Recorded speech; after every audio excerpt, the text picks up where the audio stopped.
Yes, ma'am, it is done. Thank you, ma'am. Yes, students, the topic for today is excretory system. Okay, children, we have done so far about digestive system in details, about circulatory system, respiratory system.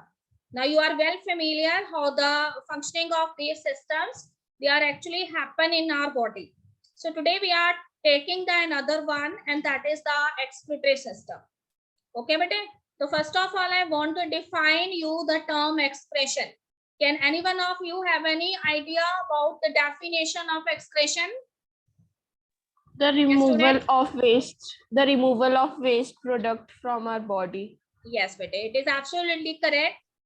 So by excretion, we means it is a process that is concerned with the removal of the waste product. But one thing what you have to remember in your mind is that this waste product, it is actually generated in your body because of certain important metabolic reactions.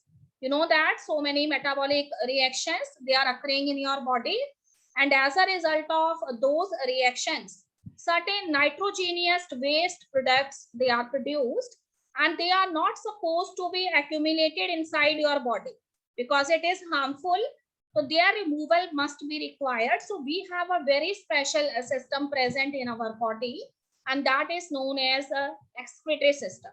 So here we mainly focus on human excretory system, that how this system works and what are the excretory organs. Beside humans, in other organisms, we will also have a look over that. Okay, children. So I'm proceeding with the definition. First, I have written here the definition. So you can say excretion is a biological process. And what is actually doing in this process? It is actually concerned with the removal of the harmful waste product.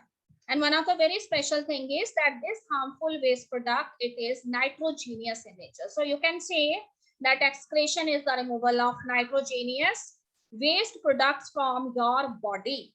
Okay, bete? And you know that there are two type of organisms depending upon whether they are made up of one cell or many cells. So if we are talking about the unicellular organisms, then these unicellular organisms, because their body, it is actually made up of one cell.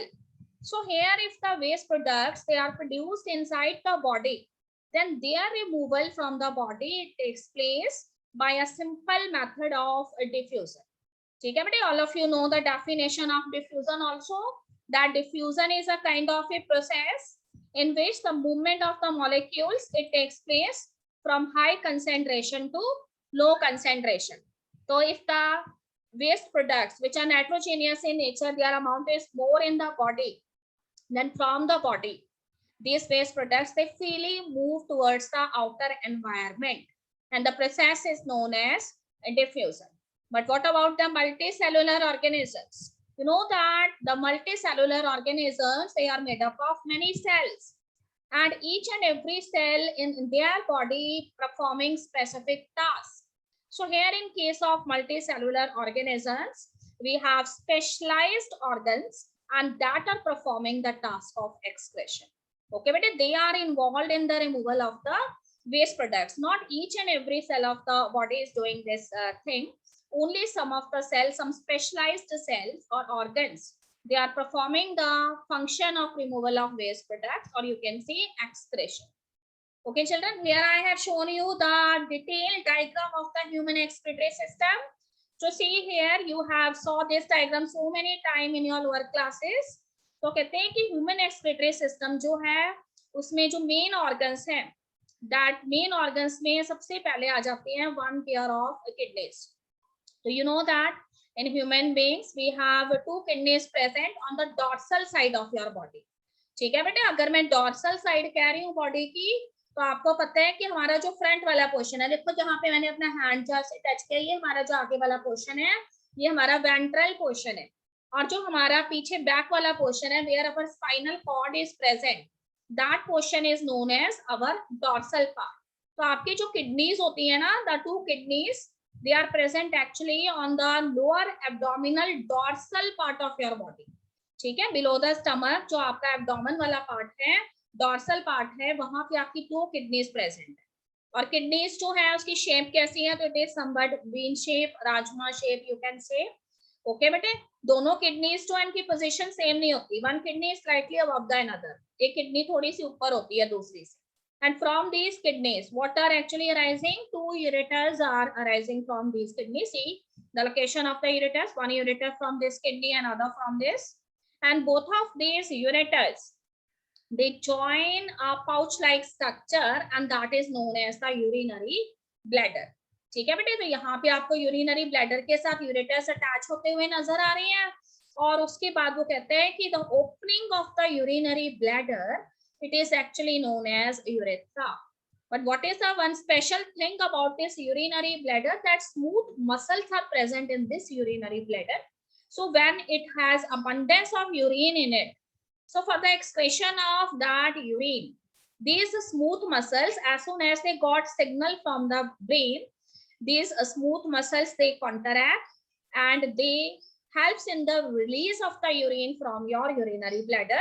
And the process is known as mituration. Okay बेटे, इसके अलावा देखिए आपको kidneys के ऊपर दो glands नजर आ रही हैं, दोनों किडनीज पे वन वन ग्लैंड नजर आ रहे हैं। And these glands which are located above each kidney, it is known as the adrenal gland. So if we have one pair of kidneys, this means we also have one pair of adrenal glands located over each kidney. And here also you can see some blood vessels, it enters into the kidney.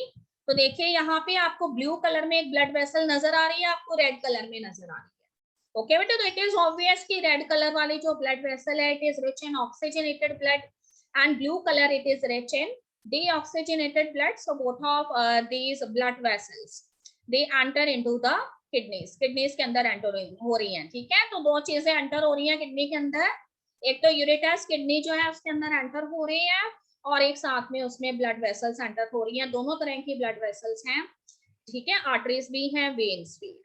Okay students, थोड़ा सा और देखेंगे तो कहते हैं कि kidney के अंदर चल के देखते हैं क्या प्रेजेंट है, what is present inside the kidneys. तो देखो होल किडनी जो है it is bean shape.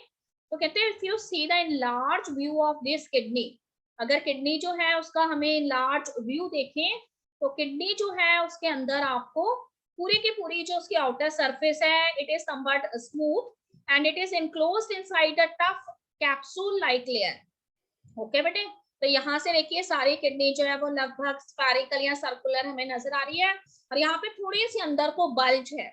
So this bulged portion, or you can see a fold of the capsule, ठीक है, where the ureters as well as the blood vessels it enters.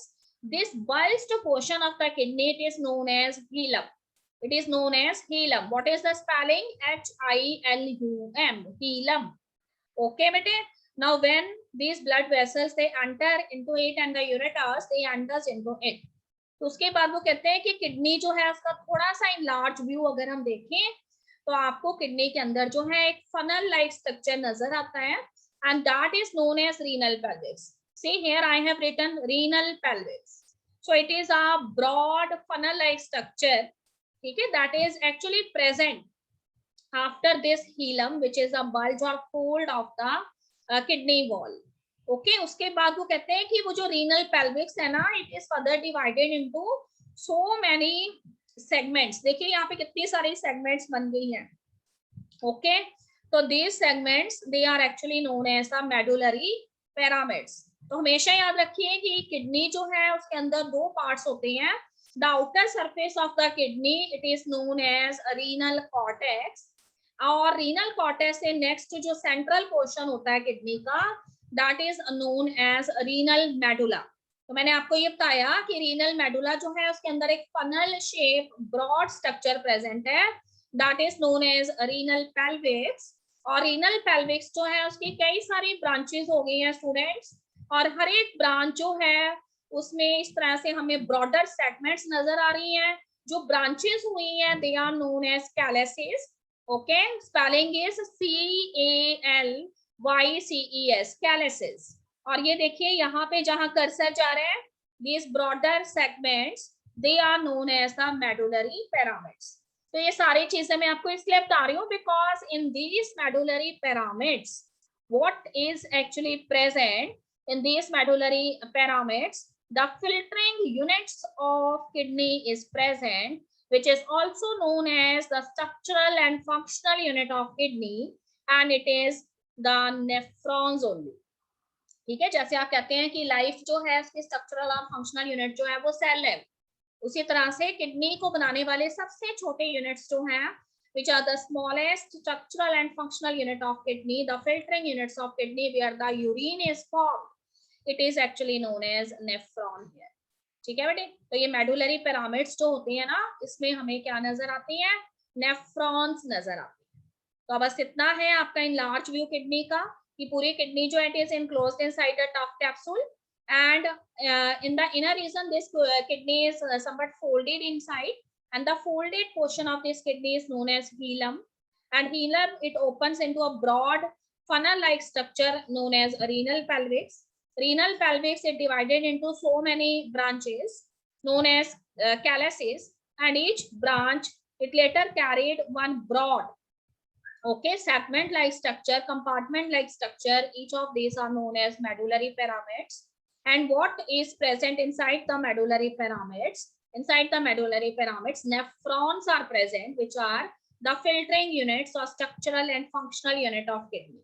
The spelling of nephron is Nephron, nephron. Okay, student, you will not confuse it with the neuron. Neuron जो है वो nervous system से related होता है, और nephron जो है वो किडनी से रिलेटेड होता है। ठीक है बेटे, और हमेशा याद रखिए रीनल वर्ड हम किडनी के लिए यूज करते हैं, पल्मोनरी वर्ड हम हमेशा लंग्स के लिए यूज करते हैं, कार्डियक वर्ड हमेशा हम हार्ट के लिए यूज करते हैं। Okay students, I am proceeding next. So here I have again written the definition for clarity of your concept, that excretion involves the removal of the waste that passed through a membrane or the waste that are result of metabolic processes. This means some of the undigested food that is actually present in your body, it must be eliminated from your body. Okay students, तो उसके बाद देखिए there are some of the important excretory organs. So in our body, some of the organs which are involved in the process of excretion, number one is kidneys. So these kidneys, they are involved in the excretion of nitrogenous waste products. Okay student, not only the nitrogenous waste products, they are removed by your kidney. Beside this, if some excess water is present in your body, so its removal is also done by kidney. और इसके अलावा कुछ extra salt होते हैं, तो their removal is also done by these kidneys. And if you have some spices that are present in your food, so it is also removed. Okay, but beside kidneys, your lung is also involved in excretion. So what your lungs are doing actually, your lungs, they are involved in the removal of carbon dioxide. क्योंकि आपको पता है कि आपकी body के अंदर carbon dioxide जो है वो तब आपके सेल्स एंड टिश्यूज में फॉर्म होती है जब आपके सेल्स और टिश्यूज जो हैं वो ऑक्सीजन को यूज करते हैं एंड फूड का ब्रेक डाउन करते हैं. ओके बेटे, तो this carbon dioxide is transported by blood and it enters into the alveoli of the lung, and when the alveoli they have plenty of carbon dioxide, तो आपको पता है कि your lungs जो हैं वो क्या करते हैं, contract करते हैं, and this carbon dioxide it is removed. Okay students, beside these spices and some water is also removed through your lungs. अब वो कहते हैं कि आपकी स्किन जो है वो भी कई बार एक्सक्रीशन में इन्वॉल्व होती है. ठीक है, आपकी बॉडी में से एक्स्ट्रा वाटर जो है उसका रिमूवल होता है आपके स्किन के जरिए, और इसके अलावा some salts they are also removed. ठीक है, आप सभी को मालूम है when you do excessive perspiration during summer season, जब गर्मियों का टाइम होता है आपको बहुत ज्यादा पसीना आता है, ठीक है, आप प्रेस्पायर करते हैं, तो उस प्रेस्पिरेशन के दौरान जो है वाटर और एक्स्ट्रा सॉल्ट जो है वो आपकी बॉडी में से रिलीज होता है. ओके बेटे, अब यहाँ पे मैंने फिर से एक्सक्रीटरी सिस्टम का आपको डायग्राम बताया हुआ है. तो आपको एड्रीनल ग्लैंड नजर आ रही है, आपको किडनीज नजर आ रही है, यूरेटर्स आते हैं, then vena cava. Okay, vena cava are the veins of larger diameter, renal artery it enters, veins also enter, then urinary bladder is there, both the ureters they join the urinary bladder, and opening of the urinary bladder it is known as urethra. Yes student, here I want to tell you that excretion is broadly divided into 3 types. ठीक है, depending upon the different type of waste products that are actually produced in the body of the organism. Okay student, तो कहते हैं कि एक particular organism जो है कैसे हैबिटेट के अंदर रहता है और किस तरह के वेस्ट प्रोडक्ट्स उसकी बॉडी में जनरेट होती हैं, उसके बेसिस पे we have 3 types of expression. Number 1 ammonotelism, or you can say amonotelic animals. Second one is ureotalism or ureotelic animals, and third one is uricotalism or uricotelic animals. ठीक है बेटे, we have also learnt in class 7, 8, 9 so many times about these terms. So amonotalism, it means such type of animals, they excrete out their waste products in the form of ammonia. तो उनके जो नाइट्रोजेनियस waste है वो किसकी form में होता है, ammonia की फॉर्म में होता है. बिकॉज यू नो दैट कि such type of animals they are generally living in aquatic conditions. ठीक है, ये वाटर के अंदर रहते हैं बिकॉज अमोनिया एक ऐसा वेस्ट प्रोडक्ट है whose removal required larger amount of water because it is very much toxic. उसका रिमूवल जो है उसके लिए बहुत ज्यादा वाटर की जरूरत होती है. तो इस तरह के जो एनिमल्स हैं दे लिव्स इन water. देखिए, I have written so many points कि found in the liver by deamination of amino acids. ठीक है, अगर कुछ पॉइंट आपको डिफिकल्ट लगते हैं तो आप उन्हें स्किप कर सकते हैं. We have to memorize 4 to 5 points only which are the easy one. Number 1, nitrogenous waste is in the form of ammonia. और ये अमोनिया जो है it is formed in the liver of those animals. ठीक है, कैसे बनता है, तो कहते हैं कि लीवर के अंदर जो अमाइनो एसिड्स प्रेजेंट होती है ना, जो प्रोटीन्स के ब्रेकडाउन के बाद बनी है, जब उनका डीअमाइनेशन हो जाता है तो उसके बाद अमोनिया बनता है जो उनके लीवर में स्टोर हो जाता है. ओके बेटे, अब लीस्ट एक्सपेंडिचर ऑफ एनर्जी. ठीक है, बहुत ज्यादा एनर्जी जो है इसके अंदर एक्सपेंड नहीं होती है. अमोनिया इज हाईली टॉक्सिक, बहुत ज्यादा टॉक्सिक होता है. वाटर के अंदर इसकी सॉल्युबिलिटी जो है इट इज मोर. ठीक है, सो it is excreted rapidly in the urine. और यूरिन जो है उसमें वाटर में क्योंकि ये सॉल्युबल होता है तो इसका मतलब उस तरह के जो एनिमल्स हैं उनका यूरिन कैसा होगा, डाइल्यूट यूरिन होगा. ओके बेटे, वाटर बहुत ज्यादा क्वांटिटी में लगेगा अमोनिया के रिमूवल के लिए. तो देखिए, I have written 500 millilitre of water is required for elimination of 1 gram of ammonia. ठीक है, अगर 500 मिलीलीटर वाटर जो है यूज हो जाता है, सिर्फ उससे कितना अमोनिया रिमूव होता है, only 1 gram of ammonia is remove. तो एक चीज याद रखेंगे, अगर इतना वाटर यूज हो रहा है, this means this type of animals they are generally living in aquatic conditions. Okay बेटे, अनदर वन इज यूरियोटैलिज्म. तो देखो नेम से ही पता लग रहा है कि nitrogenous waste product is in the form of urea and like ammonia इनको बहुत ज्यादा वाटर की जरूरत नहीं होती है. Okay, so this means such type of animals they are found in terrestrial environment like us. ठीक है, इस तरह के एनिमल लैंड पे रहते हैं. और ये सेकंड पॉइंट अगर आपको डिफिकल्ट लग रहा है तो no need to memorise it. ठीक है, लीवर में फॉर्म्ड होता है. ठीक है, साइकिल कौन सा है, ऑरेनिथिन साइकिल है. हमें इतना बड़ा नाम नहीं याद करना because it this is a point of 11th standard. so skip this point. Another is more expenditure of energy is required. ज्यादा एनर्जी जो है उसकी जरूरत पड़ती है इसके रिमूवल के लिए. ओके स्टूडेंट, लेस टॉक्सिक होता है अमोनिया के कंपैरिजन में और वाटर में सॉल्युबिलिटी इसकी ठीक ठाक होती है. Okay, and it is excreted from the body of the organism at a slower rate. फिर देखिए यहाँ पे 500 मिलीलीटर वाटर यूज हुआ था एंड 1 ग्राम ऑफ अमोनिया इसमें से एक्सक्रीट आउट हुआ था. So here 50 ml of water is only used and this is involved in the removal of 1 gram of urea. क्योंकि आपको पता है कि टेरेस्ट्रियल एनिमल है तो लैंड पे रहती है और वहां पे बहुत ज्यादा वाटर नहीं होता, ठीक ठाक वाटर होता है, इसीलिए उनके वेस्ट प्रोडक्ट्स जो हैं वो यूरिया की फॉर्म में होते हैं, अमोनिया की फॉर्म में नहीं होते. Okay dear students, next is uricotelism. Okay बेटे, हमेशा याद रखिए uricotelism means if the nitrogenous waste products they are removed in the form of uric acid. तो आपने बर्ड्स को देखा है, आपने लिजर्ड्स को देखा है, उनके वेस्ट प्रोडक्ट्स भी आपको पता है कैसे होते हैं, पैलेट्स की फॉर्म में होते हैं. ठीक है, सेमी सॉइलेड होते हैं. तो कहते हैं कि यूरिकोटैलिक एनिमल्स जो है इसमें बर्ड्स आ जाते हैं, रेप्टाइल्स आ जाते हैं और their waste products their removal also required higher amount of energy.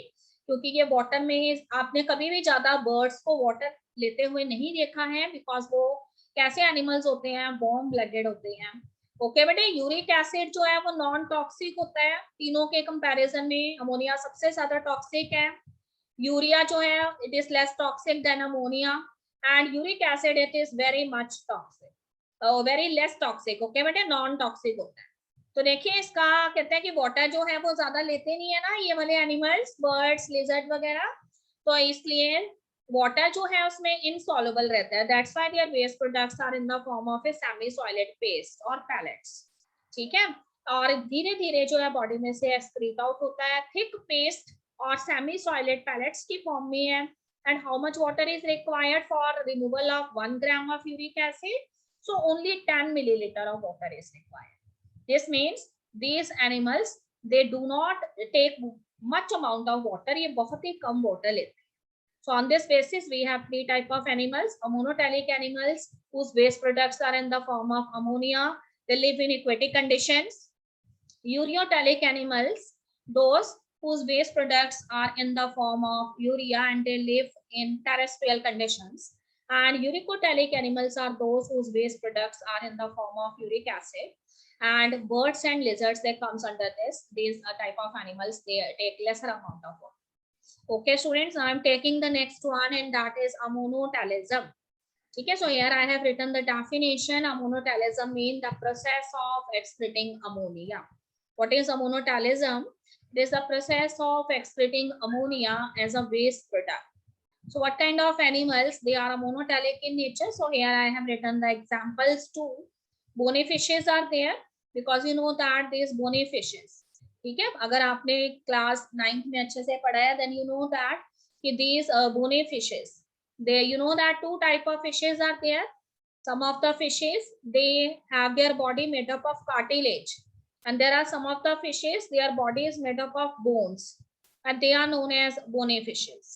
ठीक है, तो bony fishes इसमें आ जाती हैं. Aquatic amphibians are there, those amphibia who live generally lives in water-like conditions.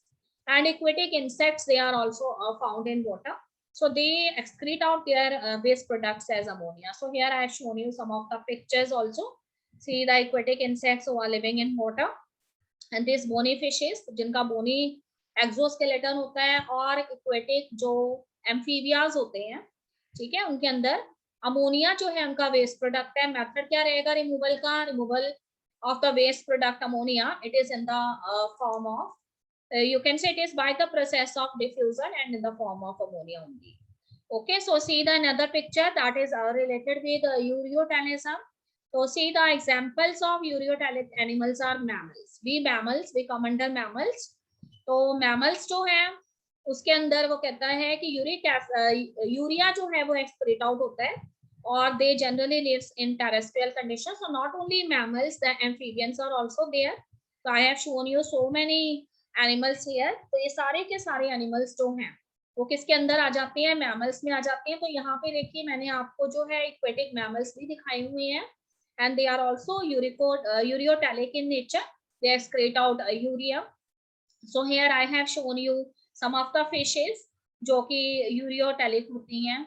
Okay बेटे, इसके अलावा देखो फ्रॉग हो गया है, टोड हो गया है, तो all of these they excrete out urea because they generally live on land like conditions. Okay students, so mammals, terrestrial amphibians and marine fishes, those fishes which are generally found in oceans, they excrete urea as their waste product. Okay student, next one is uricotelic animals. So these uricotelic animals, yeah, so many animals come under this category. So we have reptiles. इसमें reptiles आ जाती हैं, जैसे lizards हैं, सालमेंडार्स हैं, garden lizard आपने देखी हुई है, ठीक है बेटे. तो all of these kind of lizards, reptiles come under this. Even the snakes also they comes under this. Okay, and इसके अलावा स्नेल्स आ जाती हैं, ठीक है, डिफरेंट टाइप ऑफ स्नेल्स. देखिए यहाँ पे मैंने स्नेल की पिक्चर आपको दिखाई है, ठीक है, ये आ जाते हैं. और इसके अलावा different type of insects that belong to the phylum arthropoda, they also come under these uricotelic they are. and इसके अलावा जितने भी तरह के birds है ना, वो all birds जो हैं they excrete out their waste products in the form of pellets, and that is rich in uric acid because these animals they are generally the warm blooded type of animals. They do not take much amount of water, so that's why their excretory products they are in the form of pellets. ठीक है, तो इसलिए ये सारे जो हैं वो uricotelic animals में आ जाएंगे children. I will send you this presentation after my lecture so that you go through the presentation and revise your concept thoroughly. Okay children, here I have again written the differences between the monotelic, uricotelic and uricotalism type of phenomena. So इसमें से जो easy point आपको लगते हैं वो आपने लिखने हैं. जो आपको लगता है कि they are the tougher one, you have to skip those.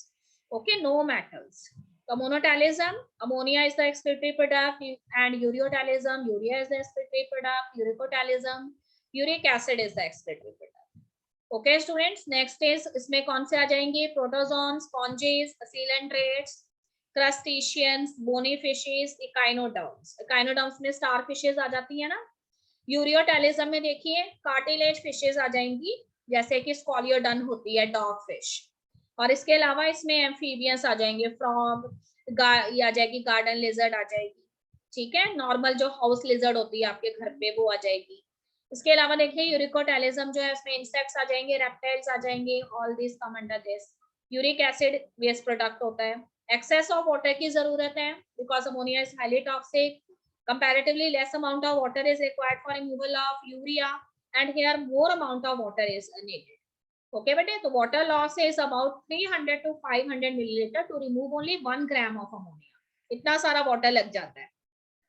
और यहाँ पे देखिए वाटर लॉस से 50 ml है 1 ग्राम ऑफ यूरिया को रिमूव करने के लिए. और यहाँ पे देखिए water loss is only 10 ml to excrete out 1 gram of uric acid. This means uric acid के रिमूवल में सबसे कम वाटर यूज होता है. ओके स्टूडेंट्स, फिर अमोनिया देखिए कहाँ पे बनता है. Ammonia is formed in the liver of these animals. ठीक है, यहाँ तक भी सिर्फ पॉइंट लिख सकते हैं आप, ये लिखने की जरूरत नहीं है आपको. Deamination of the amino acids. यहाँ पे देखिए urea is also formed in the liver. ये बहुत इजी पॉइंट है. बाय डिटॉक्सिफिकेशन ऑफ अमोनिया, तो you can add this. And uric acid is mainly formed from the purines in liver. तो यहाँ पे आपको इस स्टेज पे हम नहीं बता सकते हैं, बस एक पॉइंट बताऊंगी कि पुरीन्स जो है ना वो न्यूक्लिक एसिड का टाइप होते हैं. ठीक है बेटे, तो कहते हैं कि यूरिक एसिड पुरीन्स जो है उनसे बनती हैं, जो एक तरह की न्यूक्लिक एसिड्स हैं लीवर के. Okay, so this is all about the differences children. Here I have shown you one flow chart, and I have also written the method for the removal of the waste products. तो देखिए अगर हमारे पास protozoans हैं children, ठीक है, तो protozoans जो है उनकी बॉडी में से जो वेस्ट प्रोडक्ट्स हैं उनका रिमूवल होता है by the simple method of diffusion. ठीक है, तो these protozoans they remove their waste product by the simple method of diffusion, and you know that diffusion is the removal of the waste products. If they are present in higher amount in your body, then from your body it goes to the external environment. And see porifera, porifera के अंदर क्या आ जाएंगी? Sponges आ जाएंगी ना. और जो coelenterates होते हैं, अगर हमें उसका एग्जांपल देना हो तो 9th में आपने पढ़ा है, उसके अंदर हाइड्रा आ जाता है. ओके बेटे, तो उसके अंदर क्या होता है कि सारे के सारे सेल्स जो होती हैं ना, they are directly in contact with water. तो when the water current passed over the cell surface, तो एक बार तो वो सेल के अंदर फूड लेके जाते हैं, एंड नेक्स्ट टाइम जब वाटर करंट पास होते हैं ना, so they remove the waste products from the cells. So this is the method in porifera and coelenterata. And for platyhelminths को हम फ्लैट वॉर्म कहते हैं. ठीक है, इसके अंदर टेप वॉर्म आ जाता है, और नीमाटोडा या नीमैथलामेंस, या फिर क्लास 9th में आपने उसको पढ़ा है एस्कलमेंट्स की फॉर्म में. ठीक है, जिसको हम राउंड वॉर्म कहते हैं. उनके एक्सक्रीटरी सेल्स कौन से होते हैं? They are known as flame cells. तो यहाँ से हम डालेंगे 1 मार्क क्वेश्चन. सभी ने अच्छे से लर्न कर लेने हैं कि कौन से एनिमल्स के एक्सक्रीटरी सेल्स कौन से हैं. ओके बेटे, फ्लैट वॉर्म में और राउंड वॉर्म में फ्लेम सेल्स हैं. एनिलिड्स, एनिलिड्स का अगर आपने एग्जांपल देना है तो earthworm is the example, leech is the example, and their excretory organs are nephridia. Their excretory organs are nephridia. Then we have arthropoda. arthropoda के अंदर सारे के सारे इंसेक्ट्स आ जाती हैं, और उसके अंदर ग्रीन ग्लैंड्स भी प्रेजेंट होती हैं इंसेक्ट्स पे, जैसे कि कॉकरोच के अंदर होते हैं. ठीक है बेटे, इसके अलावा मालफिगियन ट्यूब्यूल्स होती हैं. ठीक है, they are the tube like structures, they are excretory organs which are known as malpighian tubules. Mollusca की अगर हम बात करते हैं तो मोलस्का जो है उसके अंदर फाइला आ जाता है, यूनियो आ जाता है. ठीक है, इसमें वो सारे ऑर्गेनिजम्स आते हैं. आपने सुना हुआ है जिनकी शेल्स होती हैं, ठीक है, जैसे शंख हम यूज करते हैं पूजा के लिए, ठीक है, घरों में हमने सीपियां लगाई हुई होती हैं डेकोरेशन के लिए, तो उसके अंदर जो ऑर्गेनिजम्स रहते हैं वो मोलस्का का मेंबर है, फाइलम मोलस्का का, और उनके एक्सक्रीटरी ऑर्गन्स जो है वो मेटानेफ्रीडिया है। ओके बेटे, इकाइनोडर्मेटा स्पाइनी स्किन्ड एनिमल्स, तो इसके अंदर all type of star fishes आ जाती हैं, सी ऑर्चिन्स आ जाते हैं, तो उनके अंदर वाटर वेस्कुलर सिस्टम प्रेजेंट होता है, उनकी बॉडी जो है उसमें कैनाल सिस्टम होता है, उसी में से वाटर बॉडी के अंदर जाता है फूड लेकर, और जब वो एक्सक्रीटरी प्रोडक्ट्स एनिमल की बॉडी में आ जाते हैं तो उसी कैनाल सिस्टम के जरिए excretory product they are excreted out. Okay, and then reptile birds और मैमल्स में किडनीज प्रेजेंट होती है। तो यहाँ सारे बच्चे इसको अच्छे से रिवाइज कर लेंगे। ओके बेटे, सभी के टिप्स पे होने चाहिए, अगर आपसे कभी भी पूछ लिया जाता है तो आपको ये आना चाहिए। And one very important thing is because there is a change in your CBSE question paper, so this time we have to put some of the questions, ठीक है, that is according to the you can say आप कह सकते हो high value questions जिन्हें हम कहते हैं। तो इस तरह की जो एक्स्ट्रा इन्फॉर्मेशन मैंने यहाँ पे ऐड की है ना, कुछ बच्चे सोच रहे होंगे कि some of the things they are not very much elaborated in NCERT because from this year CBSE is also going to ask some of the competency based questions, and such type of competency based questions are from the general knowledge related to that concept. So that's why I have added this extra information, and I will ask some of the competency based questions from this. Okay students, so यहाँ तक आज मैं आपको बता रही हूँ। यहाँ देखिए मैंने और भी लिखे हुए हैं excretory organs, you go through this. So tomorrow is Sunday, I will also record one lecture and send you in the group that is related with this topic. Whenever I send you some lectures, okay बेटे, you must have to go through the recording. तो वो recording आपने सुननी होती है. Some of the students they are generally listening those recording while others they are not doing that.